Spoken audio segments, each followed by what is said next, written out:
ये बादाम और डालबुट दो दो पैकेट देना 15 का। ये वाला हाँ वो काल दिया था ना। ये वाला ना हाँ पैकेट ही चाहिए ना। हाँ हाँ। 2 पैकेट ये और बादाम 2 पैकेट बादाम और और ये पूरा मिक्स करके बनाओ 30 का।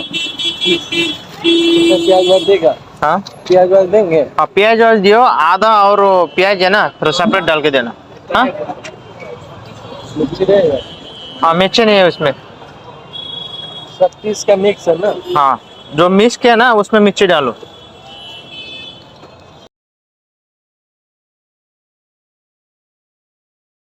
ঝালমুড়ি কাঁচা ছোলা হ্যাঁ এগুলা মানে কাঁচা মরিচ কাঁচা পেঁয়াজ মশলা মিঠা তেল দিয়ে যে এত সুন্দর করে বানায় মানে খাইলেই মানে দেখলে মানে মুখের মধ্যে পানি এসে পড়ে।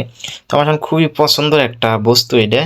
আর সপ্তাহে শুক্রবারে আমি নামাজ পড়ে এটা নামাজের পরে আর কি ঝালমুড়িটা খাইতাম খুবই ভালো লাগে।